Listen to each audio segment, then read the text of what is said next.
നമ്മളൊരു യാത്ര പോവുകയാണേ. അത് വേറെ അങ്ങോട്ടും അല്ല കേട്ടോ, നമ്മുടെ ഗുരുവായൂരോട്ടാണ്. ഡീറ്റെയിൽസൊക്കെ ഞാൻ ഇനി വരുന്നതിനകത്ത് പറയാം. ഇപ്പം നമ്മൾ ഗുരുവായൂർ പോകാൻ വേണ്ടിയിട്ട് വലിയൊരു മാല ഗുരുവായൂരപ്പന് വേണ്ടിയിട്ട് അമ്മ ദേ വൈകുന്നേരം പോയി പറഞ്ഞ് കെട്ടിച്ച് കേട്ടോ.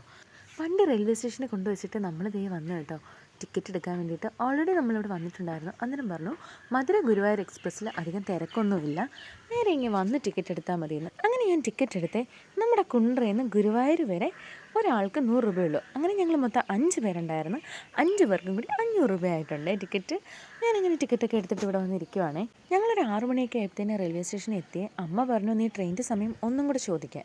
അങ്ങനെ ഞാൻ പോയി സമയം ചോദിച്ചപ്പോഴേക്കും അവർ പറഞ്ഞു ഏകദേശം ഒരു 6:40 6:50 എന്തായാലും ട്രെയിൻ വന്നിരിക്കുമെന്ന് പറഞ്ഞു. അങ്ങനെ ട്രെയിനിൻ്റെ സമയമൊക്കെ അറിഞ്ഞപ്പോഴത്തേന് എങ്കിൽ പിന്നെ പുറത്തിരിക്കാം. അങ്ങനെ ഞങ്ങൾ എല്ലാവരും കൂടെ ദേ ഇവിടെ വന്നിരുന്നു കേട്ടോ. വലിയ തിരക്കൊന്നുമില്ല കേട്ടോ. എനിക്ക് തോന്നുന്നു മിക്കുള്ളവരും ഗുരുവായൂരൊക്കെ പോകാനുള്ളവരായിരിക്കുമെന്ന് ഞാൻ വിചാരിക്കുന്നത്. ഇത് ദേ നമ്മുടെ നന്ദുകുട്ടിയാണേ. നമ്മുടെ നന്ദൂസാട്ടോ ഇന്നത്തെ വീഡിയോസ് എല്ലാം നമുക്ക് എടുത്തു തരുന്നത്.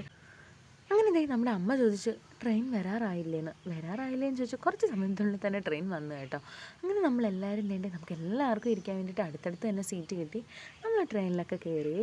അപ്പം നീ നോക്കി, ഇത് രണ്ടും നമുക്ക് പരിചയമില്ലാത്ത ആൾക്കാരാണ്, എന്നാലും നമ്മൾ അടുത്തിരിക്കുമ്പോൾ സംസാരിക്കില്ല, അങ്ങനെ കൂട്ടായി. ഇത് ദേ നമ്മുടെ ചേച്ചി, അമ്മ, നന്ദൂട്ടി, സഞ്ജുകുട്ടൻ, ഞാൻ, കണ്ണൻ ചേട്ടൻ ദേ അപ്പുറത്തിരിപ്പുണ്ടായിരുന്നു. ഞങ്ങൾ ഇത്രയും പേര് കേട്ടോ പോകുന്നത്. അങ്ങനെ ഞാൻ ദേ എൻ്റെ പണി തുടങ്ങിയിട്ടുണ്ട് കേട്ടോ. ഞാൻ വിൻഡോ സീറ്റിലാട്ടോ ഇരുന്നത്. അത് ബസ്സിലായാലും നമുക്ക് ഏറ്റവും കൂടുതൽ ഇഷ്ടം വിൻഡോ സീറ്റിൽ ഇരിക്കാനാണല്ലോ. അമ്മയ്ക്കും ചേച്ചിക്കും ഒന്നും അങ്ങനെ ഇല്ലായിരുന്നു. കണ്ണൻ ചേട്ടന് വിൻഡോ സീറ്റ് വേണമെന്ന് പറഞ്ഞാൽ ചെറിയ സീറ്റിൽ പോയി ഇരുന്നേ. അങ്ങനെ നമ്മളിതേ ഗുരുവായൂർ റെയിൽവേ സ്റ്റേഷനിൽ എത്താറായി കേട്ടോ. ഇത്ര പെട്ടെന്ന് എത്തിയെന്നാണ് അല്ലേ. നമ്മൾ ഇടയ്ക്കൊന്നും വീഡിയോസ് എടുത്തില്ല, കാരണം നമ്മൾ കണ്ടിന്യൂസ് ഇരിക്കുമായിരുന്നു. ഒരു 4:30-5 മണിക്കൂർ യാത്ര ചെയ്യുമായിരുന്നു. അതിനകത്ത് എടുക്കാൻ വേണ്ടിയിട്ട് പ്രത്യേകിച്ചൊന്നുമില്ല. അറിയാമല്ലോ നമ്മൾ ട്രെയിനിൽ പോകുമ്പോൾ ട്രെയിനിൽ റെയിൽവേ സ്റ്റേഷനിൽ കയറുന്നു, പിന്നെ ഇടയ്ക്കുള്ള കുറച്ച് കാര്യങ്ങളുള്ളായിരുന്നു. അത് രാത്രിയും കൂടി ആയതുകൊണ്ട് ഫുൾ ഇരുട്ടായിരിക്കത്തില്ലേ, അതുകൊണ്ട് തന്നെ ഞാൻ ഇടയ്ക്കുള്ള വീഡിയോസൊന്നും എടുത്തില്ല. പിന്നെ നമ്മൾ വ്രതമൊക്കെ നിന്ന് വരുന്നതുകൊണ്ട് തന്നെ വേറെ പ്രത്യേകിച്ച് ഫുഡ്സൊന്നും കഴിച്ചതുമില്ല. അങ്ങനെ നമ്മുടെ തന്നെ ഗുരുവായൂർ റെയിൽവേ സ്റ്റേഷനിൽ എത്തിയിട്ട് അവിടുന്ന് കുറച്ച് ദൂരം ഉണ്ടായിരുന്നേ നടക്കാൻ. അങ്ങനെ നമ്മൾ നടന്ന് എൻട്രൻസിലെത്താനാട്ടോ. എൻട്രൻസിൻ്റെ അടുത്ത് എത്തിയിട്ട് അവിടുന്ന് നമ്മൾ ഒരു ഓട്ടോ പിടിച്ചിട്ടാണ് ഗുരുവായൂർ അമ്പലത്തിൻ്റെ അടുത്ത് എത്തിയത്. ഗുരുവായൂർ എത്തിയതും ഭയങ്കര സന്തോഷമായി കേട്ടോ. എനിക്ക് ഗുരുവായൂരപ്പനെ കാണുന്ന ഒരു പ്രത്യേക സന്തോഷമാണ്. ഇവിടുത്തെ ഒരു പ്രത്യേകത എന്ന് വെച്ചാൽ നമ്മളെപ്പോൾ വന്നാലും കുറേ മുല്ലപ്പൂക്കൾ കാണും കേട്ടോ ഇവിടെ.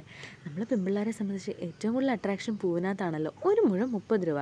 അങ്ങനെ ചേച്ചി എനിക്ക് വേണ്ടിയിട്ട് 2 മുഴം വാങ്ങിച്ചു തന്നു, പിന്നെ ചേച്ചിക്ക് വേണ്ടിയിട്ടും വാങ്ങിച്ചു. അങ്ങനെ നമ്മൾ 4 മുഴം കേട്ടോ വാങ്ങിച്ചത്. അത്യാവശ്യം നല്ല ക്വാണ്ടിറ്റി ഉണ്ടായിരുന്നു. അങ്ങനെ നമ്മൾ റൂമിൽ വന്ന് കുളിച്ച് ഫ്രഷായി ഒരുങ്ങി അമ്പലത്തിൽ പോകാൻ വേണ്ടി ഇറങ്ങി കേട്ടോ. സെറ്റ് സാരി ഉടുത്തത് ഞാൻ തന്നെയാണ്. സാധാരണ എനിക്ക് ചേച്ചി കേട്ടോ ഉടുത്ത് തരുന്നത്. ഇന്ന് ഞങ്ങൾ 3 പേരും സെറ്റ് സാരി ഉടുക്കുന്നത് കൊണ്ട് തന്നെ ആർക്കും സമയമില്ലായിരുന്നേ. വേഗം അമ്പലത്തിൽ എത്തണ്ടേ. നമുക്ക് ഇവിടുന്ന് ഒരു 2 മിനിറ്റോളം ഉണ്ട് കേട്ടോ അമ്പലത്തിലോട്ട് നടക്കാൻ. നമ്മൾ അമ്പലത്തിൻ്റെ അടുത്തായിട്ട് പ്രാവശ്യം റൂം എടുത്തില്ല, അതിന് കുറച്ച് നടക്കാമെന്നൊക്കെ കരുതി നടന്നത് എത്താറായി കേട്ടോ. അങ്ങനെ നമ്മൾ അമ്പലത്തിലോട്ട് എത്തിയതും ഫോണൊക്കെ മാറ്റി വെക്കണമല്ലോ. അങ്ങനെ വേഗം കുറച്ച് ഭാഗം മാത്രമേ കിട്ടുള്ളൂ കേട്ടോ. ആ കുളമൊക്കെ കിട്ടി. വീഡിയോ നന്ദു എടുക്കുന്നതിനിടയിൽ സഞ്ജു അങ്ങോട്ടും ഇങ്ങോട്ടും ഓടുന്നുണ്ടായിരുന്നു. അങ്ങനെ അമ്മ പറയുമായിരുന്നു, അമ്മ സ്ഥിരമായിട്ട് ഈ അമ്പലത്തിൽ വരുന്നതാണ്. അങ്ങനെ അമ്മ പറഞ്ഞു വേഗം ഫോൺ മാറ്റിക്കോ, ഇനി നമുക്ക് അകത്തോട്ട് പോയാൽ വീഡിയോ എടുക്കാൻ പറ്റത്തില്ല. അങ്ങനെ ഞങ്ങൾ ഫോണൊക്കെ മാറ്റി ക്ലോക്ക് റൂമിലൊക്കെ കൊടുത്തിട്ട് പിന്നെ നമ്മൾ തൊഴുത് പൂജയെല്ലാം കണ്ട് തൊഴുത് വെളിയിൽ ഇറങ്ങിയതിന് ശേഷം വീഡിയോ എടുക്കുവാണ്. ഫ്രണ്ടിൽ വന്ന് നിന്നിട്ട് ഞാൻ വീഡിയോ എടുക്കുന്ന ടൈമിൽ എനിക്ക് ഏറ്റവും കൂടുതൽ ഇഷ്ടപ്പെട്ടൊരു കാഴ്ച കണ്ടില്ലേ. ഈ പാട്ടും ഡാൻസും ഒന്നും ഇഷ്ടമല്ലാത്തവർ ആരും കാണത്തില്ലല്ലോ.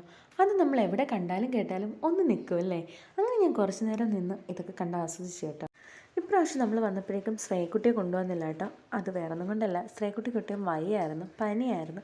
പനിയും പിടിച്ച് ഇത്രയും ദൂരം യാത്ര കൊണ്ടുവരുന്നത് പാടല്ലേ എന്ന് കരുതി കൊണ്ടുവന്നില്ല. ഇവിടെ എല്ലാവരും ഗുരുവായൂരപ്പനെ കണ്ടതിൻ്റെ സന്തോഷത്തിലാട്ടോ. അമ്മയും കണ്ടേനും ചേച്ചിയും എല്ലാവരും. എന്നോട് കുറച്ച് നാളുകൊണ്ട് എല്ലാവരും പറയുന്നുണ്ട് ഈ ഷോർട്സ് വീഡിയോസ് മാത്രം ഇടാതെ കുറച്ച് ലോങ് വീഡിയോ ചെയ്യണമെന്ന്. സത്യത്തിൽ മനഃപൂർവ്വം ചെയ്യാത്തല്ല കേട്ടോ, ലോങ് വീഡിയോ ചെയ്യാൻ ടൈം കിട്ടാത്തതുകൊണ്ട്. അമ്മ ഇപ്രാവശ്യം ഗുരുവായൂർ വരുന്ന കാര്യം പറഞ്ഞപ്പോഴേ ഞാൻ കരുതി നമ്മുടെ ഗുരുവായൂർ വരുന്നത് തന്നെ ഒരു ലോങ് വീഡിയോ ആയിട്ട് ചെയ്യാമെന്ന്. അങ്ങനെ അമ്മ ഇപ്രാവശ്യം ഗുരുവായൂർ പോകുന്ന കാര്യം പറഞ്ഞപ്പോഴേ ഞാൻ മനസ്സിൽ വിചാരിച്ചു ഇപ്രാവശ്യത്തെ എൻ്റെ ലോങ് വീഡിയോ ഗുരുവായൂർ വരുന്ന നമ്മുടെ ഗുരുവായൂരപ്പനെ കാണുന്നത് തന്നെ ആയിക്കോട്ടെ എന്ന്. അങ്ങനെ ഞാൻ വീഡിയോസൊക്കെ എടുത്തതിന് ശേഷം ലാസ്റ്റ് ഒന്നും കൂടി കറങ്ങി എടുക്കുക കേട്ടോ. നമ്മളിനി പോകാൻ പോവുകയാണേ. നമ്മുടെ അകത്ത് തൊഴുത കാര്യങ്ങളെല്ലാം കഴിഞ്ഞു. നമ്മൾ ഫ്രണ്ടിൽ വന്നിട്ട് വീഡിയോസൊക്കെ ചെയ്തതിന് ശേഷം ഇനി നമ്മൾ തിരിച്ചിറങ്ങുവാണേ. അപ്പോൾ നമ്മൾ ഫുഡ് കഴിക്കാൻ പോവുകയാണേ. അപ്പം ഞങ്ങൾ ഫുഡ് കൂടി കഴിച്ചിട്ട് പോകാമെന്ന് കരുതി. അങ്ങനെ ഞാൻ പ്ലെയിൻ ദോശയാട്ടോ പറഞ്ഞത്. എനിക്ക് ഏറ്റവും കൂടുതൽ ഇഷ്ടം പ്ലെയിൻ ദോശയായിരുന്നു. ചേച്ചിയും അമ്മയും കണ്ടിട്ടുണ്ടൊക്കെ ഭൂരിയാണ് കഴിച്ചത്. അങ്ങനെ നമ്മൾ ഫുഡൊക്കെ കഴിച്ചിട്ട് ഇറങ്ങി. നമ്മുടെ മനോഹരമായ കാഴ്ച ഒന്നുകൂടി നമുക്ക് കാണാം. ഞങ്ങൾ ഈ അമ്പലം കടയിൽ നിന്ന് ഇറങ്ങുന്നതിന് മുമ്പ് ഒന്നുകൂടി കാണിച്ചു തരാമെന്ന് കരുതി കേട്ടോ. അങ്ങനെ നമ്മൾ അവിടെ നിന്ന് ഇറങ്ങിയിട്ട് ദേ നമ്മുടെ കൊല്ലം റെയിൽവേ സ്റ്റേഷനിൽ എത്തി. ഇടയ്ക്ക് നമ്മൾ ഡയറക്റ്റ് നമുക്ക് കുണ്ടറയ്ക്ക് ട്രെയിനില്ലാത്തതുകൊണ്ട് തൃശ്ശൂർ കയറി ഇറങ്ങി കേട്ടോ വന്നത്. അതുകൊണ്ട് തന്നെ ഇടയ്ക്ക് വീഡിയോ ഒന്നും എടുക്കാൻ പറ്റില്ല. നമ്മളൊരു 6 മണിയോടുകൂടി കേട്ടോ കൊല്ലം റെയിൽവേ സ്റ്റേഷനിൽ എത്തിയത്. ഇനി നമ്മൾ കുണ്ടറ പോയിട്ട് വേണം നമുക്ക് വണ്ടി എടുത്ത് വീട്ടിൽ പോകാൻ.